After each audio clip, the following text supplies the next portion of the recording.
E aquilo ali, eu cheguei em casa, assim, arrasada. Eu não queria voltar para a escola no dia seguinte. Eu imagino que todo mundo que passou por isso entende o que é ser a estranha da sala, a rejeitada. E imagina, eu era a gorda e eu sempre fui a alta.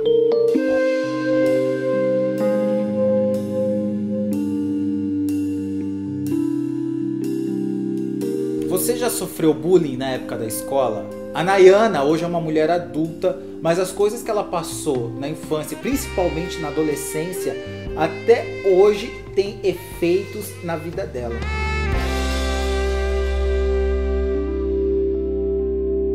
Nayana, quantos anos você tem? Eu tenho 29 anos. 29 anos. Como você é fisicamente?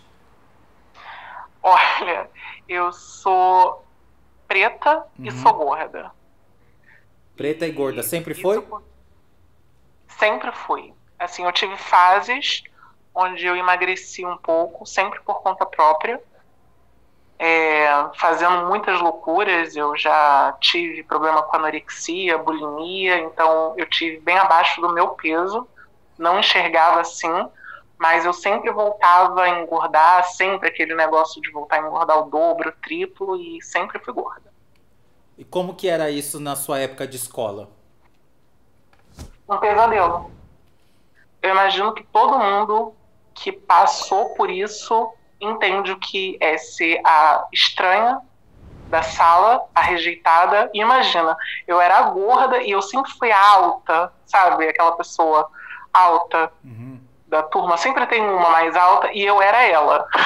Eu era a alta e a gorda.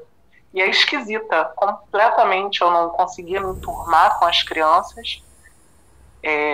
Eu e a minha irmã, nós estudávamos numa escola particular da nossa cidade. Era uma cidade relativamente pequena e a escola era católica. Então, tudo muito conservador, fora que eu era a única menina preta da minha sala, minha irmã era a única menina preta da sala dela, e nós duas éramos as únicas pretas da escola toda. E tive muitos episódios assim de... Muitas coisas me marcaram. Isso você tinha quantos anos? Desde sempre. Eu entrei na escola com 2 anos de idade. Tá. Né, já no prézinho. Entrei muito nova, eu e minha irmã. E eu tinha ali os 5, 6 anos. Eu já via, já notava muita diferença. Fora que eu comecei a ter problema de distúrbio alimentar com 5 anos. Porque com 4 anos eu fui molestada e meio que isso induziu um pouco. Eu passei a ser uma criança mais reservada, talvez. E aí eu comecei a ter... Por quem? Por uma babá. O que ela fez? Eu não tinha... Meu Deus, isso é bem difícil de falar. Ela... não foi tanto em mim, não foi tanto no meu corpo, mas ela me obrigou a penetrar ela com algumas coisas e fazer sexo oral nela. Tá, entendi. Aquilo, eu tinha você 4 contou anos. isso pra alguém? Nunca. Minha mãe morreu sem saber e eu não tenho, assim, eu não consigo contar isso pro meu pai porque eu vejo que ele se culparia eternamente por isso. Eu não consigo. Eu contei pra minha irmã, mas agora, assim, 2 anos atrás que eu contei pra ela. E nessa época na escola você já se sentia diferente? Falavam, elas verbalizavam. Criança é má, né? Criança é mazinha. E elas falavam sempre. Eu lembro de um dia que eu fui pra escola com um pozinho branco que era pra piolho. Nossa, esse dia em específico eu tenho muita amargura desse dia. E eu fui com um pozinho branco no cabelo e tinha uma menininha chamada Luana. Ela era a lourinha, do olhinho azul da sala. E aí eu fui pra quadra brincar, tentar, né, me informar. Eu fui tentar brincar. E aí, chegando lá, ela falou assim: que é isso no seu cabelo? Junto com um monte de outras crianças do lado. Eu falei assim: Ah, é um pozinho que a minha mãe colocou pra piolho. Ai, ela tem piolho, ela tem piolho. Você tem piolho porque você é neguinha, seu cabelo é duro, você tem piolho por isso. E aquilo ficou muito dentro de mim. Eu tenho isso. Claro. Assim, fiquei traumatizada. E eu chegava em casa, falava, mãe, e eu não quero voltar para a escola, elas são muito ruins. E a decisão da minha mãe foi tipo uma semana depois e relaxar o meu cabelo da minha irmã. Uhum.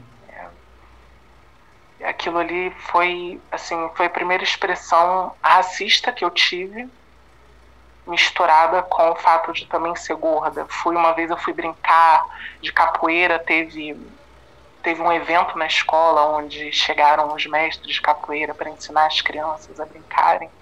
E aí eu fui tentar fazer um movimento lá da capoeira, não consegui, né, por ser gorda, por ser gordinha na época. E todo mundo riu, inclusive os mestres de capoeira riram. E aquilo ali, eu cheguei em casa, assim, arrasada. Eu não queria voltar para a escola no dia seguinte. Ficava muito... Já tinha essas ideias de distúrbio alimentar, de não vou comer mais, não quero comer, porque se eu comer eu vou ser gorda. E fui crescendo, assim, vendo que se eu não fosse magra, na minha cabeça de adolescente, se eu não fosse magra, se eu não tivesse cabelo bom, se eu não fosse branca, eu nunca ia conseguir me enturmar. Eu me sentia muito ruim, eu não conseguia ter amizades, eu não conseguia confiar nas pessoas.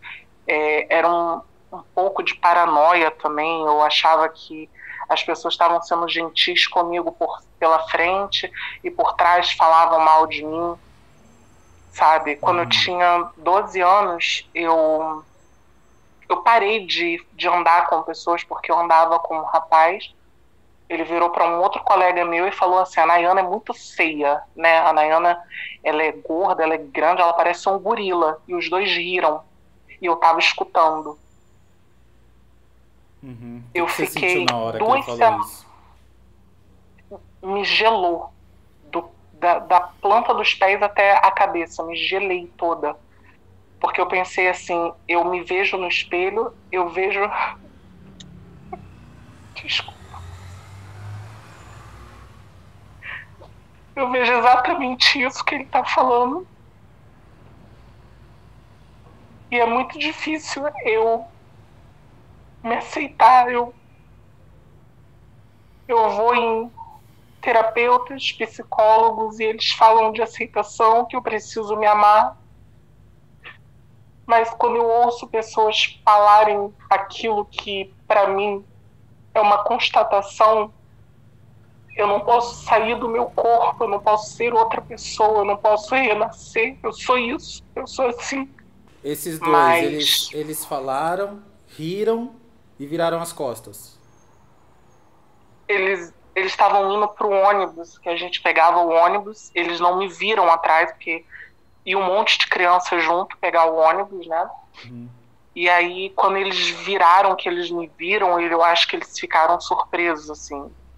Um deles, eu tenho certeza que ele era muito malvado, talvez ele estivesse até induzindo o outro que falou a falar, a verbalizar, porque talvez ele soubesse que eu estivesse atrás dele, que eu andava muito com eles. Eu ficava correndo atrás deles. Sempre fiquei correndo atrás de atenção quando eu era pequena, porque ninguém gostava de andar comigo. Então eu tinha que me humilhar a esse ponto de ficar correndo atrás das pessoas para ter um pouco de atenção. E eles não pediram desculpas, não falaram nada? Na época, não. E depois ele pediu desculpa? Não, eu cheguei a frequentar a mesma faculdade que um deles. Hoje ele é professor de educação física. Mas depois ele passou a ser muito cordial, muito educado comigo. Nós nunca conversamos sobre isso. Mas é uma ferida que eu tenho aberta, porque quem apanha nunca esquece, né? Quem bate esquece, quem apanha não esquece jamais. Você não tem vontade de falar pra ele sobre esse episódio? Já tive muita vontade, inclusive por diversas vezes eu tive vontade de sentar assim com ele e falar assim, falando, você lembra daquilo que você falou? Me magoou bastante. Até hoje eu uso emoji de gorila por sua causa. Parabéns, você conseguiu. E você se vê como um gorila? Eu tenho tentado mudar isso, mas eu escutei isso a primeira vez da boca dele e a segunda vez eu escutei até que recentemente. Como recentemente? Quem te Escutei falou isso. isso? Eu tava num aplicativo de relacionamento. Ah, e aí? E aí, conversando com um rapaz, ele chegou pra mim e eu falei, não tô interessado em falar sobre sexo. Aí ele virou e falou assim, mas por quê? Eu falei assim, porque eu não quero. Aí ele virou e falou assim, tudo bem, você nem é tão interessante assim. Aí eu falei assim, então por que você deu like, por que você veio falar comigo? Aí ele virou e falou assim, é porque eu tô entediado, um negócio assim que ele falou. Aí eu virei e falei assim, você tá desesperado. Aí ele, ainda bem que você confessa que você tá desesperado, né? Você parece um macaco. Ele falou mais ou menos assim, ainda bem que você confessa que eu tô desesperado. Você parece um macaco. Entendi. Você não. Na hora você pensou em denunciar? Eu cheguei a tirar print. Mas eu posso, sendo bem sincera, eu sou muito. Não é que eu seja medrosa, mas eu sou. Eu fico pensando, deixa, a vida se encarrega. E eu acho que talvez seja um pouco de omissão da minha parte. Eu sou um pouco omissa nisso. Quando eu tô diante de um preconceito assim, É Aí porque ele ainda o saiu falando sua preconceito, o honra ataque, ele da. paralisa a gente na hora, né? Ele paralisa, assim. Você fica. Eu fico gelada. É, ele paralisa. Eu penso, meu Deus, eu tô ouvindo algo que, assim, eu já acho mesmo isso de mim e ele tá só constatando um fato que é terrível. Não que eu me ache um macaco, um gorila, né, como ele falou, um macaco no caso dele, mas ouvir isso é muito ruim. É um ataque, é muito pesado. Deixa uma cicatriz. O que você falaria para aquele cara? Eu falaria que tudo que a gente fala, principalmente quando a gente fala para alguém, tem um valor, tem um peso muito grande. Que a gente tem que ter mais cuidado com o que a gente abre a boca para falar. A gente precisa ter cuidado, porque fere. Não é que o que a pessoa vai falar vai determinar o rumo da sua vida, não é isso. Até porque minha mãe sempre falou para mim, Nayana, as coisas que as pessoas dizem só vão te magoar até o ponto que você permitir que te magoem. Eu carrego isso comigo para sempre. Mas é porque o que as pessoas falam te afetam. Nós somos seres humanos. A gente busca aprovação a todo momento.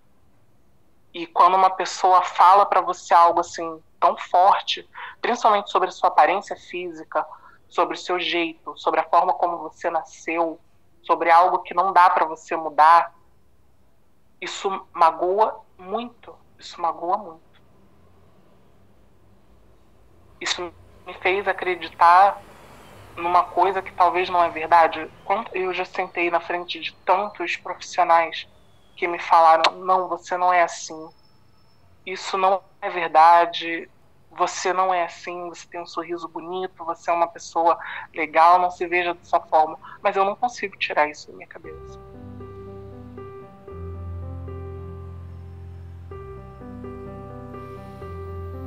Bom, são essas as marcas do bullying. Eu espero que outras pessoas que sofreram isso, como eu também, né? Imagina, viado, que vejam, que ouçam tudo que você falou e pra gente saber que a gente não tá sozinho. Que não adianta ninguém vir com fórmula pronta, faz terapia, não sei o que. Não, não é assim. Infelizmente não é assim. Não é assim. Ainda bem que o mundo tá mudando, que tudo tá sendo falado. Quando eu vejo as pessoas hoje reclamando, que hoje tudo é mimimi, não é mimimi. Hoje você não pode mais falar as coisas que você falava há 20 anos atrás e não ter uma consequência. Você vai sofrer uma consequência. Por isso que vão ficar quietos sim, a gente tem que se levantar assim, falar assim, para poder calar a voz dessas pessoas, porque deixam marcas. Mimimi é a dor que dói no outro. É a dor que dói no outro. É verdade. A gente se parece. Obrigada, Rufio. Você é maravilhoso. Eu amo suas entrevistas, mesmo não tô falando isso para bajular, nem na demagogia. Eu amo mesmo. Eu cresço cada vez que eu escuto uma história e isso melhora muito. Quisera que o mundo parasse para ouvir a dor do outro, para poder aprender.